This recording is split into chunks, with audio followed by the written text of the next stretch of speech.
morning, Robin, I was looking at an article titled or headlined 9 Professional Athletes' Secrets for Winning. And it's interesting in a world of athletics where winning is obviously what's going to make you probably get a better paycheck, right? Yes. The more you win, probably the more you earn. But that's true for the rest of us too. And I know it's not all about money, but winning is always a good thing. And so it is interesting to decide to learn how people win at things. And our next guest has a book that'll teach us. He is Rabbi Stephen Baars. He's a motivational speaker. He's a humorist. He's the creator of Think Like a Winner. And his book is called Win. Change Your Thinking, Change Your Destiny. It's getting really good reviews on Amazon. And it's so nice to have him on the phone. I feel like we're a winner by having Rabbi Baars on the phone. Yeah, he's amazing. Good morning, Rabbi. How are you? Good morning. It's great to be on your show. Thank you so much. Where are you? I'm in Washington, D.C. How is the climate there? I always say, how's the weather, but not in Washington. I say, how's the climate? Well, the Cats just won the Stanley Cup, so it's going pretty good here. Oh, yay! That's Congratulations! That's all that matters. Yeah. Congratulations. That's right. At least we got something working here. In order to win at anything, you have to know what defines the win, right? In sports, it's easy, but how do you define the win in relationships? How do you find the win in a job?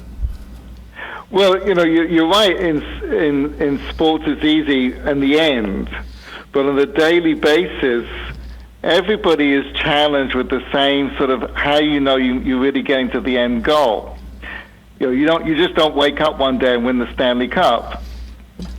So everyone's goal in life, it's easy to understand the ultimate end, whether it's a relationship or whether it's business or a book or sports. But how do you make the consecutive strides that get you to the end? And what this book does is, there are lots of books out there that tell you what winning people did to achieve their goal, whether it's Napoleon, whether it's Marie Curie, whether it's Martin Luther King, whether it's George Washington. But what we find is that all these great people thought consistently the same.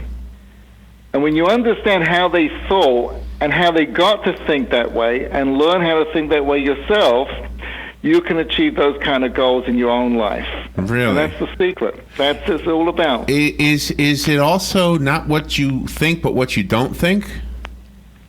Yeah, it's cutting. That's a great, phenomenal point, Larry. That's cutting out negative thought patterns that stop you from succeeding. And I always point out, like Steve Jobs didn't come out of the womb thinking, with a computer chip in his mouth. And Warren Buffett wasn't sitting in the crib with, figuring out stock tips. And Edison didn't change the light bulb above his crib. They all learned to think like this way. They all went through the same basic schooling. They read the same basic books. But somewhere along the way, they picked up these ideas. And once you get these ideas, it changes a level of your performance. Yeah, that's interesting. And in all those cases, I'm trying to think of the examples. The Edison is the easiest one. They have a lot of non-wins, a lot of failures. So is that just part of the game? Is that you have to expect that... What was the thing about Babe Ruth? That he had more home runs than anybody else, but he also had more strikeouts? Wasn't that also part of his story? Yeah, that's right. So Babe Ruth, he played the game like he was going to win. That's one of the attitudes that you consistently find. And Edison, the same kind of thing. Edison said... And what's amazing is when you really look into how these people thought, it's amazingly consistent across the world throughout history. Edison said, I didn't fail 10,000 times. I just found out 10,000 ways that it didn't work. Yeah, well, that's a good way to look at it. Now, what about winning at something that is almost impossible to win at? No, this is probably a bad question, but okay, let me just ask it, even though I know it's a bad question. Like when something requires you to be young. Like let's say you want to be a model. A young lady wants to be a raving model.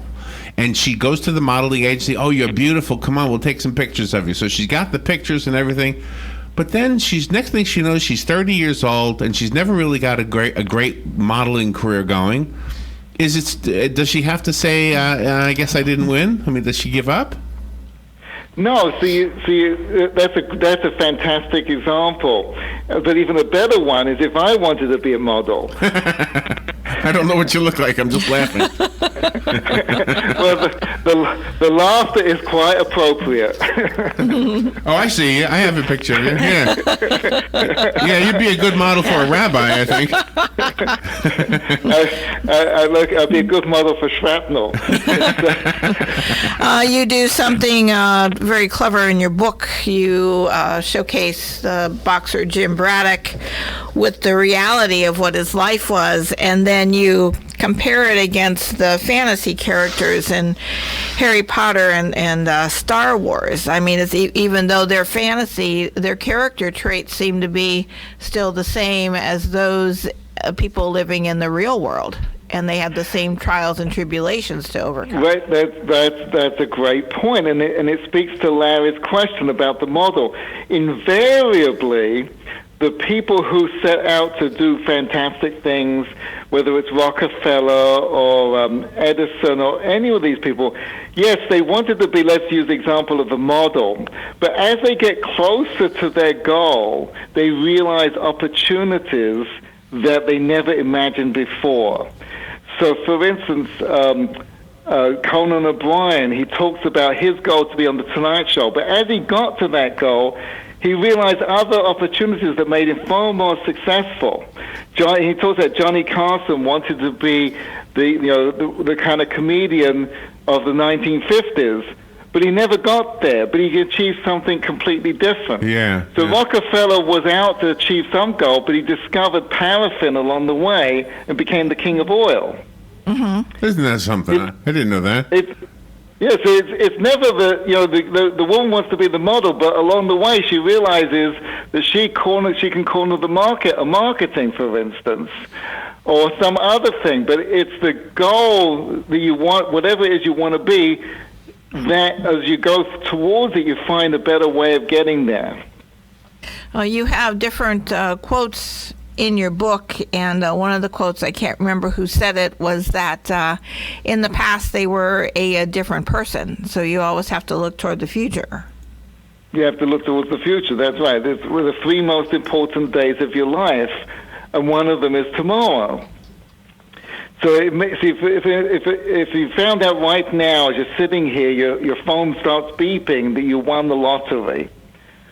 Right, $3 billion. Wow, that's a big lottery. That's a big lottery. Right, $3 billion. Imagine for a minute, right? Everyone who's listening to this show, imagine for a minute now you won the lottery, $3 billion. Now, think about all the issues you're dealing with in your life. All of a sudden, they disappear. All the problems you have, the annoying neighbor, the relatives, the sore back, whatever is going on in your life, all of a sudden, you're having an incredible day. Now, realize this very important point. Nothing in your life has actually changed one iota. All the changes are going to happen tomorrow and in a few months' time when you get the money. Yeah. But right now, you're exactly the same as you were 5 seconds ago. Yeah. All that's changed is how you thought about tomorrow. How you think about tomorrow changes your effectiveness today. So now you're going to get more things done. You're going to stay up later. You're going to enjoy the process. You're going to be pleasant to be with. You can tolerate all kinds of misery. How you think what tomorrow is going to bring affects everything today. Control your future thinking, and you'll be so much more effective today. These are one of the things that winners do consistently. Okay, and that would explain why Johnny Carson became successful at something, even though it wasn't exactly what he thought it was going to be. It's kind of like walking west from Florida to try to get to California, and maybe you don't have a compass, and you can't wait to get to California. Next thing you know, you're in Oregon, and it's beautiful. But it's just as nice as you took all the steps necessary. You just ended up in a different place. That's right. We're having a great goal doesn't necessarily mean you're going to get that particular goal. But what will happen is you'll get at least that or better.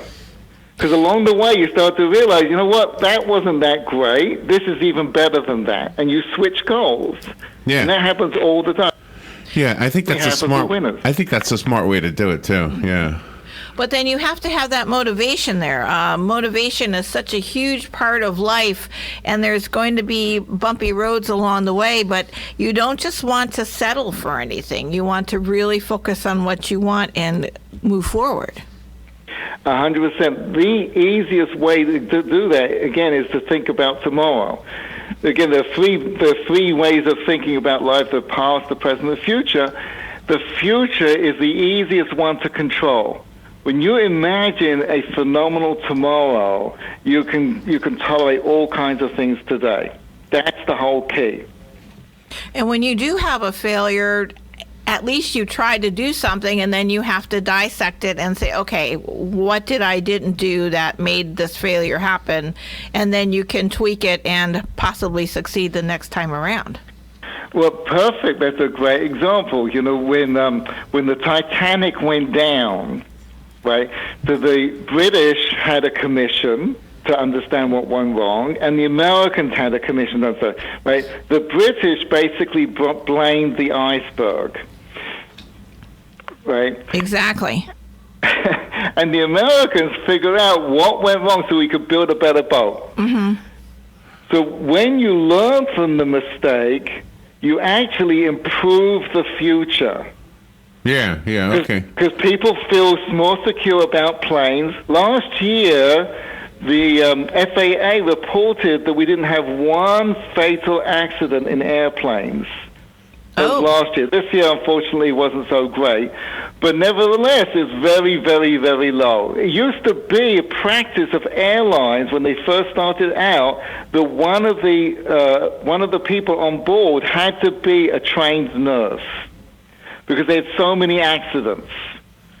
Today, it's almost unheard of. Why? Because every accident they learn from it. If you're willing to learn from it, you can get to the moon. I love that. So talk to us about the people who want to win, and they're in college, let's say, and they've got a career. They know what they want to be. You wanted to be a rabbi. You must have had to study for that, right? And what would have happened if you failed the test? You wouldn't have won, right? Or you wouldn't have got where you wanted to get. You would have maybe been something else, maybe a cantor or something, right? If you I don't know. Maybe you sing.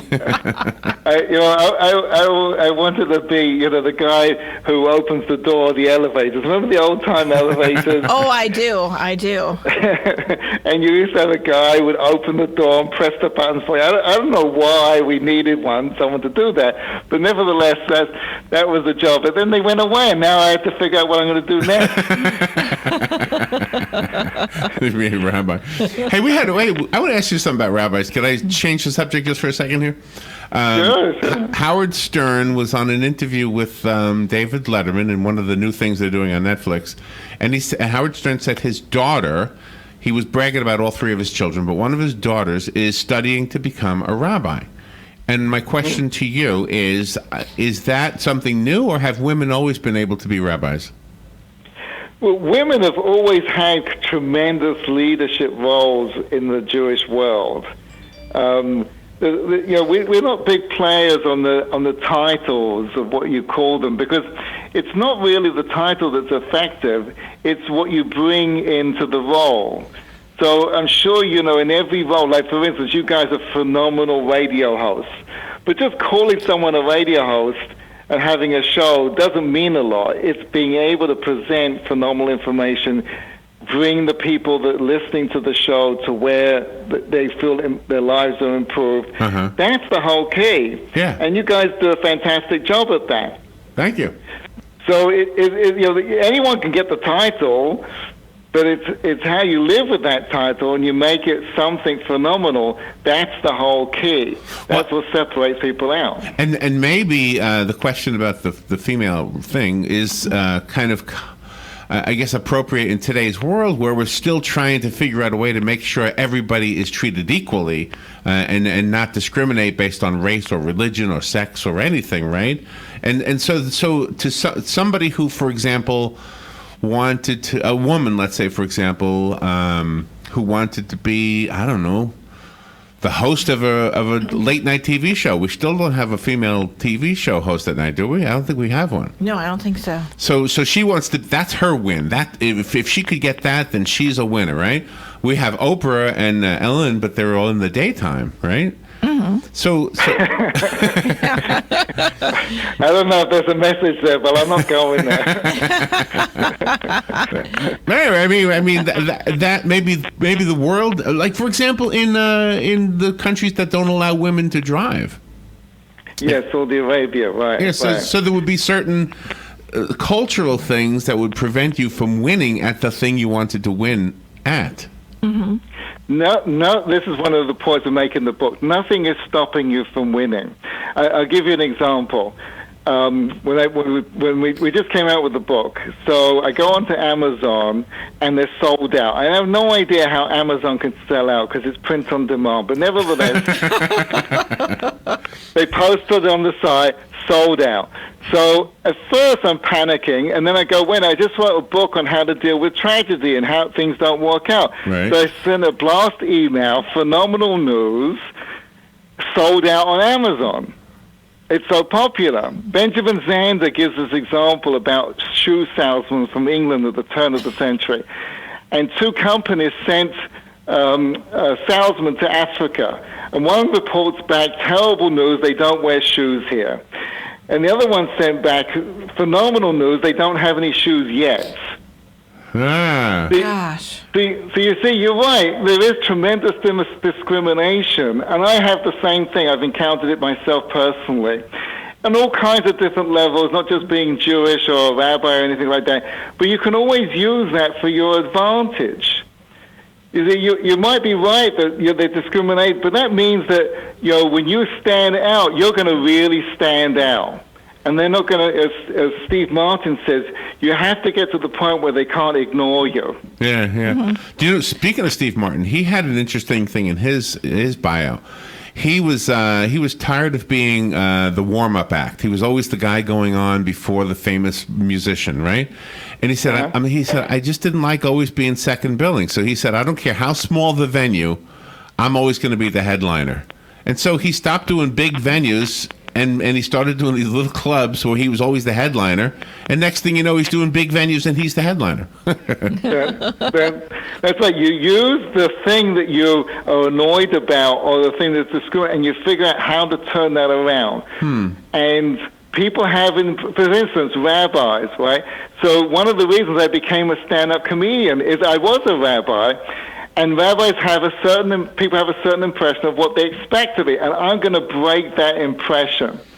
So if you're a woman in a world that's discriminating against women, you break that impression so you stand out. Use the problem you have for your advantage. And what you'll find is everyone who wins thinks the same way. That's how they became the stark exception.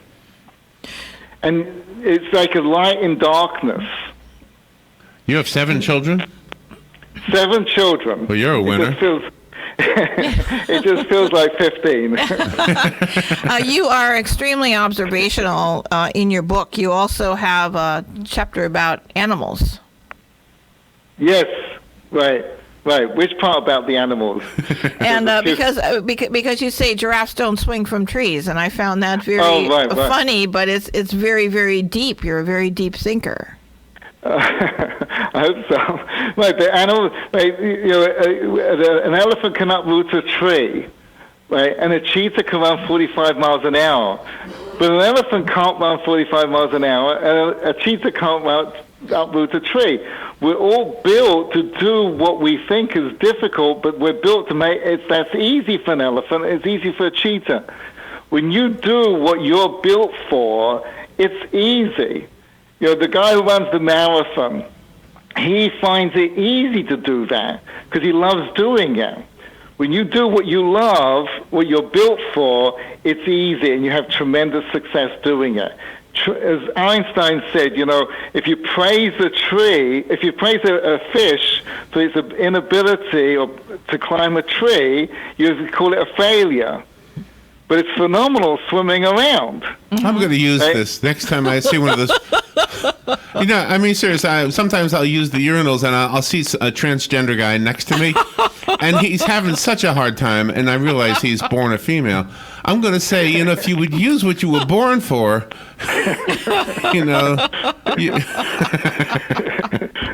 Yeah, let me know how that works for you. When a person's reading your book, I get so involved in the chapters and everything that when I get to the end, I don't realize that everything ties together, and you tie it up beautifully at the end of the book. You're amazing. Well, thank you.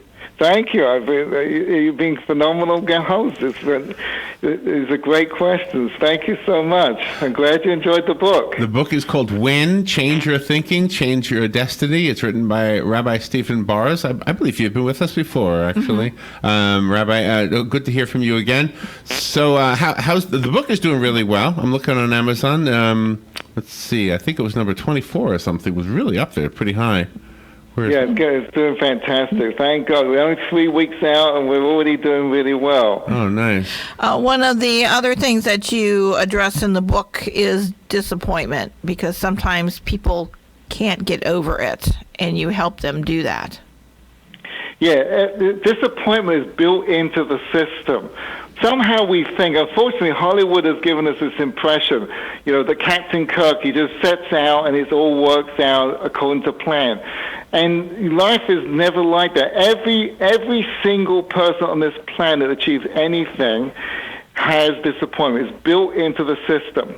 Disappointment is the process that separates the people who are going to win and the people not. And if you're willing to go through the disappointment, you'll have tremendous success. Because disappointment is that place where what you thought should happen doesn't happen.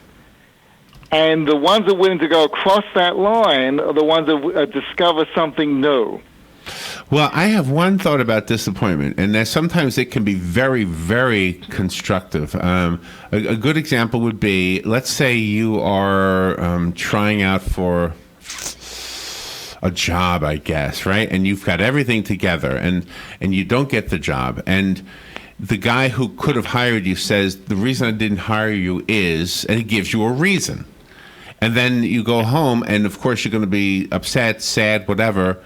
But you're going to start thinking about that reason, and maybe that's how you can tweak it. It's kind of like Edison with the bulb. There's a way to fix it. And then you go back to the guy and say, wait, I fixed it. What about now? So am I making sense? Because I can see... 100%. When Meg Whitman took over Hewlett-Packard, they had a contract. They were bidding on a contract for Microsoft for $500 million.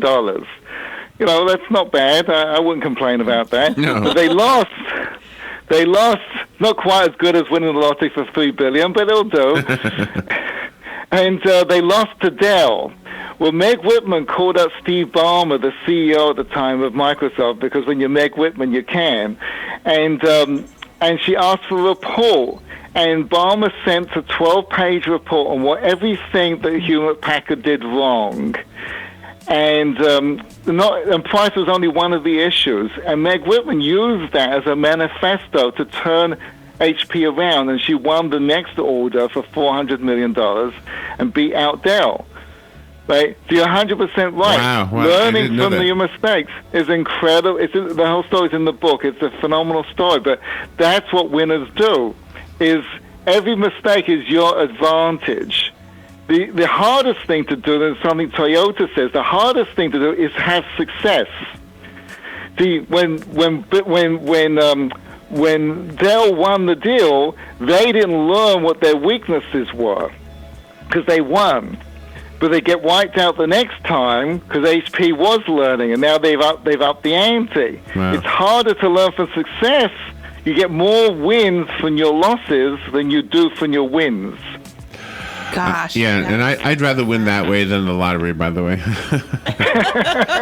I'd rather win by doing something, making something out of something. Rabbi Stephen Baars, always good to speak to you. The book is called Win. Thank you. Do you have a website you want to direct us to?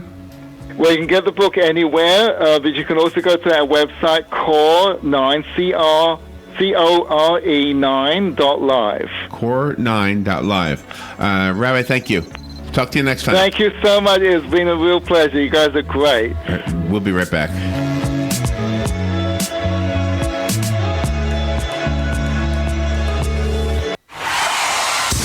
What do I do now? After 911, don't worry. Call Fakuri. Fakuri Medical and Chiropractic. Treating auto injuries for over 32 years. Same-day appointments, immediate medical attention, all under one roof. Don't worry. Call Fakuri. Go to Best Injury.